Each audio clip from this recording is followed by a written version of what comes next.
Percentage अब धीरे धीरे आ रहा है कि किस तरह से लगभग 52% लोगों ने 3 बजे के आसपास, इससे पहले 72% तक 70% तक वोटिंग हुई थी 18 और 13 में। तो अब इंतजार इस बात का है कि कितनी देर में, 3 घंटे बाद लगभग 6:30 बजे तक समझिए कि आपको एक्यूरेट नंबर मिल जाएगा कितने लोगों ने वोट किया है।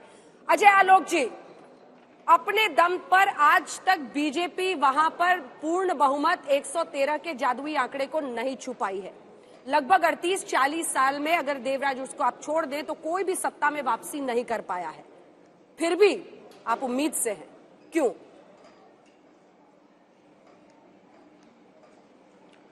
क्योंकि हम ऐसा करते आए हैं ना अंजना जी,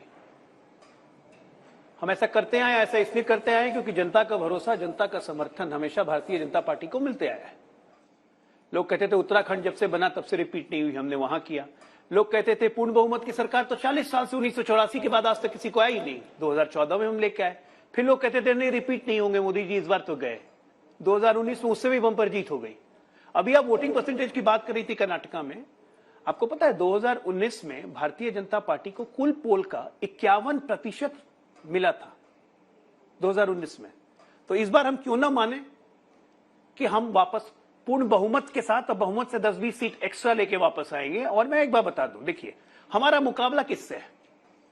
हम बात कर रहे हैं विकास की, हम बात कर रहे हैं एजेंडे की, हम अपना काम सामने रख रहे हैं, लोग काम धरती पे देख रहे हैं। हमसे मुकाबला करने वाले कौन है?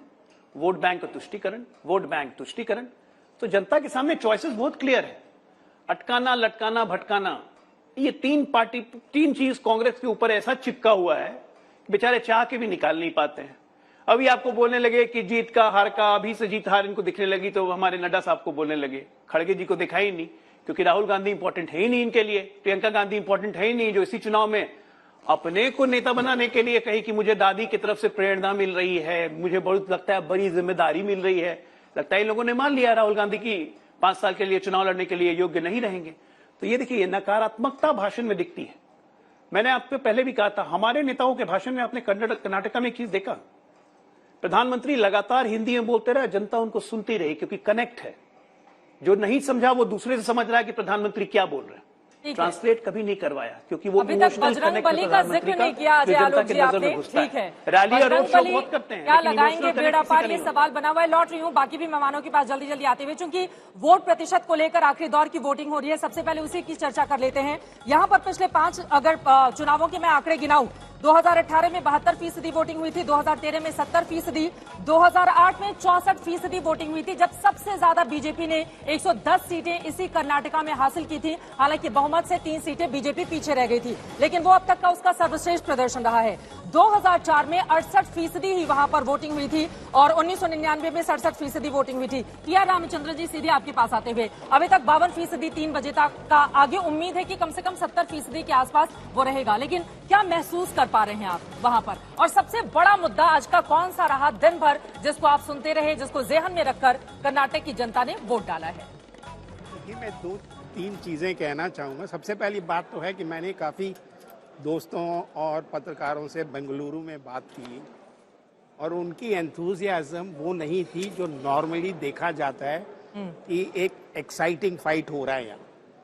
उनका कहना ये था कि ये तो मसला वहीं वापस जा रही है जो पिछले 5 साल में हम देखते आ रहे हैं। आप हंग विधानसभा का वो दे रहे हैं? वो तो डायरेक्टली ये नहीं कह रहे हैं कि ये फाइट बड़ा एक वेरी क्लोज फाइट, ये तो नहीं कह रहे हैं वो, पर ये जरूर कह रहे हैं कि जो भी सरकार बनेगी इसके बाद वो भी कोई फर्म या ऑनेस्ट या एक अपना निशाना लेके चलेगी जो स्टेट के लिए अच्छा होगा। निशाना लेके क्या? जेडीएस तो निशाने पर नहीं रहेगी कि हंग असेंबली की स्थिति हो तो जेडीएस को टारगेट पर रखा जाए। वहाँ हम लोग कुछ भी कह ले, पर वहाँ जेडीएस का कोई इतना मायने है नहीं। लेकिन ओल्ड मैसूरू में तो वो अच्छा प्रदर्शन करती है ना। वो बात खत्म हो गई है। 64 सीटें माना जा रहा है कि इस बार निर्णायक साबित होंगी। अगला हिस्सा सुनिए इस प्रश्न का, अगर वहां पर कांग्रेस अच्छा कर लेती है और जेडीएस को वो पछाड़ पाते हैं, तो क्या आपको लगता है कि मामला उनकी तरफ शिफ्ट हो सकता है?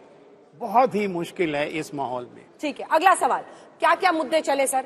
जय Bajrang Bali, uniform civil code, 40% पेसीएम, जो तमाम मुद्दे भ्रष्टाचार के जिस पर सरकार को घेर रही थी कांग्रेस, और लंबे वक्त से बहुत अर्ली उन्होंने स्टार्ट कर लिया था अपने कैंपेन को।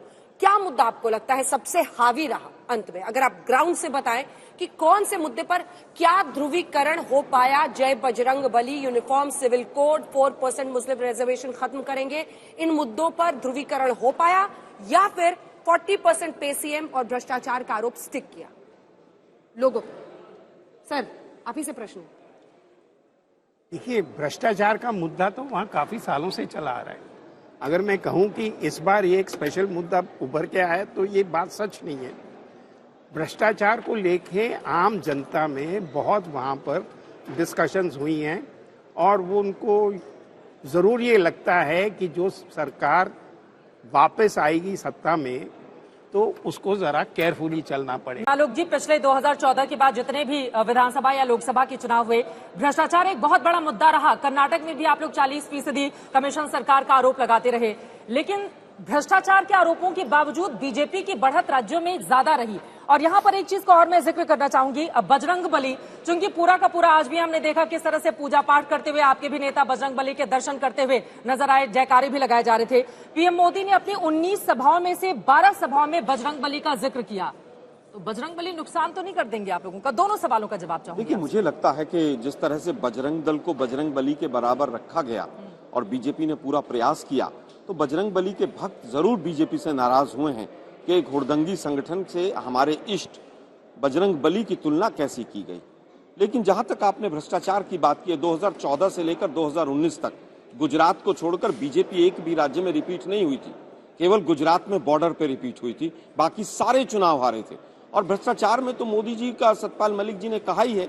हम तो पूछ रहे हैं बीजेपी से, भाई 2014 के बाद एक FIR बताइए जिसमें आपने पूरी FIR के ऊपर करने के बाद जांच करके और 2 लोगों को कन्विक्ट कर दिया हो, पेगासस वाले लोग, बंगारू लक्ष्मण वाले लोग, और आज तो वहां 40% कमीशन। आज वहां पर भ्रष्टाचार का मुद्दा रामचंद्रन साहब क्यों बना? क्योंकि इस बार का जो भ्रष्टाचार था वो लोकलाइज नहीं था। इस बार के भ्रष्टाचार से जनता त्रस्त हुई थी। उसमें एजुकेशन के इंस्टीट्यूशंस, मठ, कॉन्ट्रैक्टर्स, एजुकेशन डिपार्टमेंट, PWD, हर आदमी वहां पर त्रस्त था। इसलिए भ्रष्टाचार का मुद्दा प्रमुख था। इसीलिए 40% भ्रष्टाचार जो बीजेपी का था उस पर जनता ने मोहर लगाई है कि ये था, और इसीलिए हमारी सरकार आ रही है। ठीक है, इसके बाद मैं अजय आलोक जी आपके पास आ रही हूँ, लेकिन संजय जी आपकी क्या राय है इस पर? क्या वाकई भ्रष्टाचार का जो आरोप कांग्रेस पार्टी लगा रही थी और पहले से ही उन्होंने कैंपेन शुरू कर दिया था पोस्टर्स लगा के, वो ज्यादा असरदार साबित हुआ, या आखिरी में UCC 4% मुस्लिम रिजर्वेशन खत्म करना और जय बजरंग बली का PM का नारा? अंजना जी, भ्रष्टाचार के मुद्दे पर लोग चिंतित जरूर दिखाई देते थे, लेकिन भ्रष्टाचार चुनाव का मुद्दा नहीं बना, क्योंकि दोनों पार्टियां एक दूसरे पर आरोप लगा रही थी। एक 40% कमीशन की बात कर रही थी तो दूसरा 85% की बात कर रही थी, और दोनों पार्टियों के बीच में जनता को कोई ज्यादा फर्क दिखाई नहीं पड़ता है। तो भ्रष्टाचार का मुद्दे पर लोग चिंतित थे, कहते थे भ्रष्टाचार बढ़ा है। इस बात से तकरीबन 60-65% लोग सहमत थे, लेकिन ये चुनाव का मुद्दा मुझे नहीं लगता है कि बढ़ा है। चुनाव का मुद्दा क्या रहा फिर? अब मुझे लगता है चुनाव का मुद्दा, अगर आप देखें, जो रिजर्वेशन का मुद्दा है और उसके इर्द गिर्द, जाति के इर्द गिर्द गोलबंद होना और धार्मिक आधार पर लोगों का गोलबंद होना, क्योंकि एक पार्टी जहां तक वोक्का और लिंगायत के रिजर्वेशन की वकालत कर रही थी, तो दूसरी पार्टी वकालत तो नहीं कर रही थी, लेकिन उन्होंने मुस्लिम्स को 4% रिजर्वेशन दिया था। इस मुद्दे के इर्द गिर्द धार्मिक आधार पर गोलबंदी हुई और जातियों के आधार पर, धार्मिक आधार पर गोलबंदी हुई है, आप ये मान रहे हैं? क्योंकि फिर तो अजय आलोक जी का कॉन्फिडेंस जस्टिफाई हो जाएगा। अब उनका कॉन्फिडेंस जस्टिफाई करने के लिए तो मैं नहीं कहूंगा कि गोलबंदी, लेकिन मुझे लगता है काफी हद तक उसके आधार पर भी गोलबंदी हुई। लेकिन आधार पर ही गोलबंदी होकर वोट मिल रहा है, तो ये तो प्रूव करता है कि 3.5 साल में बीजेपी की सरकार ने कुछ नहीं किया। चलिए ठीक है संजय जी, आपकी बात को आगे ले चलते हुए चलते हैं सीधा हिमांशु के पास, उसके बाद अजय आलोक जी आपके पास आऊंगी। और हिमांशु, आप बैंगलोर में हैं, प्रधानमंत्री ने जिस तरह के रोड शोज यहां पर किए, और अजय आलोक के कॉन्फिडेंस के पीछे सबसे बड़ी वजह प्रधानमंत्री नरेंद्र मोदी और बीजेपी के शीर्षस्थ नेताओं का वो करिश्मा है, जिसको वो अलग अलग राज्यों में दिखाने के लिए मैदान पर आखिरी दिनों में उतरते हैं। प्रधानमंत्री नरेंद्र मोदी ने, हिमांशु को दिखाइए मेरे साथ, प्रधानमंत्री ने 18 रैलियां की, रोड शोज 6, कुल 43 कंस्टिट्यूएंसीज को, असेंबली कंस्टिट्यूएंसीज को कवर किया, 7 दिन वहां पर बिताए। Amit Shah 18 rally, 17 road show, 30 constituency. Yogi Adityanath 7 rally, 2 road show, 12 constituency. Rahul Gandhi 17, 3 और 22 कंस्टिट्यूएंसी। प्रियंका गांधी 12, 9 और 27 कंस्टिट्यूएंसी। क्या असर इसका दिखेगा जिस बैंगलोर और आसपास के पूरे इलाके में हम देख रहे थे कि बीजेपी के लिए चुनौती है, क्या बाजी पलट सकता है इन नेताओं का करिश्मा? देखिए, मुझे लगता है भारतीय जनता पार्टी को जो सबसे ज्यादा भरोसा है, जो बात अंजना आप भी कह रही हैं कि नरेंद्र मोदी पे है, यानी कि प्रधानमंत्री मोदी पर।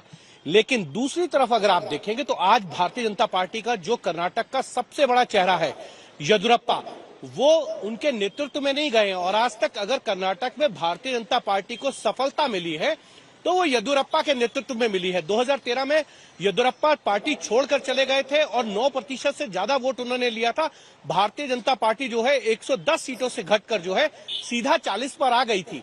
यानी कि ये मान के चला जा सकता है बिना येदियुरप्पा भारतीय जनता पार्टी के लिए बहुत मुश्किल है। और मुश्किल इसलिए भी है क्योंकि येदियुरप्पा की एक पॉपुलैरिटी है और वो जिस कम्युनिटी को बिलोंग करते हैं लिंगायत, लेकिन अब इससे उसका आगे एक की बात आधार है है। ना, भारतीय जनता पार्टी का अगर ये आपकी सबसे बड़ा बात कोई सही वोट है बैंक कि है, येदियुरप्पा सबसे बड़े नेता हैं, उन्होंने मैं वही- जमकर प्रचार प्रसार भी किया। लेकिन दो लिंगायत नेता अगर बीजेपी छोड़कर कांग्रेस में चले जाते हैं तो इस बात का डर भी तो होगा ना कि लिंगायत वोटों, क्योंकि वही उसका कोर वोट बैंक रहा है। वो देखिए वही कारण है। और इसीलिए आप देखेंगे अंत में भारतीय जनता पार्टी की तरफ से कहा भी गया, खुद येदियुरप्पा ने भी ये बात प्रेस कॉन्फ्रेंस में कही कल, जब उन्होंने कहा कि कांग्रेस कोशिश कर रही है लिंगायत वोट को बांटने की। यानी कि कहीं ना कहीं येदियुरप्पा को ये लगता है कि अगर वो चुनाव नहीं लड़ रहे हैं तो कहीं ना कहीं लिंगायत वोटों का जो एक अधिकार भारतीय जनता पार्टी पे था वो कहीं ना कहीं छिटक सकता है। और यही कारण है कि कांग्रेस को कहीं ना कहीं कॉन्फिडेंस नजर आता है। और भारतीय जनता एक सवाल है आपसे, और वो सवाल ये है हिमांशु कि शिकारीपुरा से, उनकी पूरे इलाके से जहां वो थे, एक बहुत बड़े नेता हैं, मास लीडर हैं वहां येदियुरप्पा, उनके बेटे विजेंद्र को टिकट दे दिया गया है। और बीजेपी के अंदर खाने नेता, जो मैं भी वहां पर गई, उनका ये मानना है कि बोम्मई साहब अभी हैं, लेकिन अगले लिंगायत नेता के तौर पर उनके बेटे को प्रोजेक्ट किया जाएगा, सामने किया जाएगा।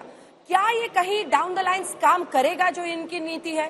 येदियुरप्पा सिर्फ शिकारीपुरा में अपने बेटे को जिता रहे हैं या फिर पूरे बीजेपी पर असर होगा? क्योंकि पीएम जब जाते हैं तो उनके बगल में येदियुरप्पा दिखते हैं। देखिए, बिल्कुल पीएम दिखते हैं। और इसीलिए भारतीय जनता पार्टी, मैंने आपको पहले भी बताया कि येदियुरप्पा का एक करिश्मा है। अगर प्राइम मिनिस्टर नरेंद्र मोदी के साथ कोई है चेहरा तो वो येदियुरप्पा है, जिनके नाम पर वोट मिलता है। और इसीलिए पूरी भारतीय जनता पार्टी का कैंपेन में येदियुरप्पा को कहीं दूर नहीं रखा गया। लेकिन बड़ी चीज यह है, शिकारीपुर से अगर उनके बेटे लड़ रहे हैं, अगर मान लीजिए सरकार बन भी जाती है तो अगले 5 साल बाद, तो अगले 5 साल में तो बोम्मई जो है वो और मजबूत हो जाएंगे। और बोम्मई भी जो है वो लिंगायत कम्युनिटी से ही आते हैं। तो ऐसे में भारतीय जनता पार्टी के अंदर अंतर्द्वंद तो आएगा ही। साथ ही साथ एक और चीज बता दूं मैं अंजना, जो मेरी जानकारी है वो ये कि पार्टी ने कहा था कि जो विजेंद्र है येदियुरप्पा के बेटे, वो जो है वरुणा से लड़ ले, सीधा रमैया के खिलाफ लड़ ले, वहां लिंगायतों का एक अच्छा खासा वोट है।